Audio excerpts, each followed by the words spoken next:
Борбор калабыздагы Айчүрөк кыздар лицейинде залкар манасчы Саякбай Каралаевдин 125 жылдыгына карата Манас көнөрбөс мурас аталышындагы иш-чара болуп өттү. Аталган иш-чарага Сапат билим берүү мекемесине таандык өлкөбүздүн түндүк регионунда жайгашкан бир катар лицейлердин окуучулары катышып, манас айтуу, кол өнөрчүлүк жана башка бөлүмдөр боюнча күч сынашышты. Бул таймаш албетте акыл таймашы, илим билим таймашы, өнөр таймашы, жалпы эле таланттардын таймашы деп койсо болот. Анткени окуучуларыбыз баары бүгүн өнөрлөрүн көрсөтөт бизге эң жогорку деңгээлде. Ушу Манас эпосу тууралуу жана Саякбай Каралаев тууралуу өздөрүнүн өнөрлөрүн көргөзүп бермекчи.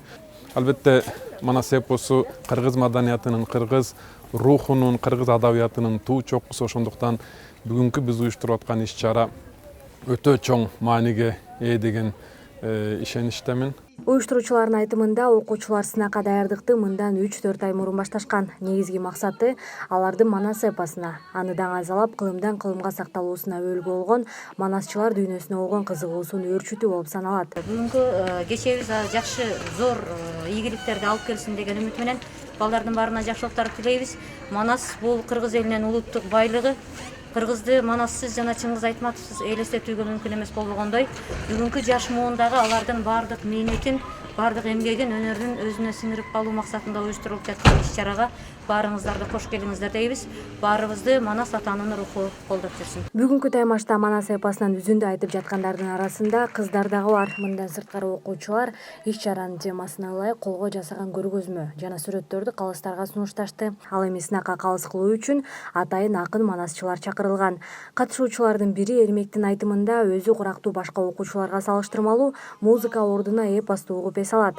Ал бардык жаштар жок дегенде эпостон үзүндүнү жатка билүүсү шарт деп эсептейт. Бул Манас ааламы, Манас атамдын ааламы өзгөчө. Мени эс алдыра турчу алам. Маган жан мындай дем бере турчу алам да негизинденчи.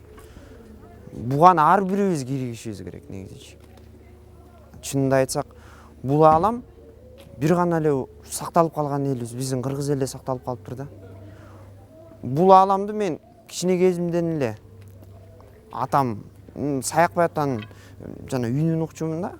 Жөн угуп эле жүрчүмүн азыр. Балдар мисалы үчүн музыка угуп атышпайбы? Мага мисалы үчүн музыкадан көрө ушу Манас атамды уккан жагат да. Добушун угуп, ал менен эс алып, ал менен кошо комуздардын үнүн угуп, кадимкидей эс алдырган алам. Бул жерге биз ар кандай варианттар менен даярданып келгенбиз да. Андан кийин бул жерде көркөм өзүбүздүн макеттерибизди жана ошондой эле сүрөттөрүбүздү тартып көргөзмө кылдык. Азыркы иш-чаранын жүрүшү боюнча айта кетсек, конкуренция аябагандай күчтүү деп ойлойм. Анткени мындай Саякбайды билбеген, Манас эпосун сүйбөгөн адам жок болуш керек деп ойлойм. Быйыл Саякбай Каралаевдин 125 жылдыгына карата иш-чаралар Кыргызстандын бүткүл аймагында өтүп жатат. Ал манасчылардын арасында эң чоң варианттын жаратуучусу катары белгилүү.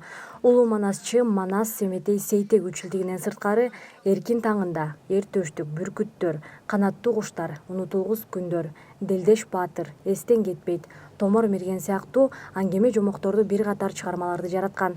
Ал 1971 жылдын 7-майында 77 жаш курагында Фрунзе шаарында дүйнөдөн кайткан. О Манас өлгөндө келген экенбиз, карагы тайман жуунун албан түрлүү эри бар.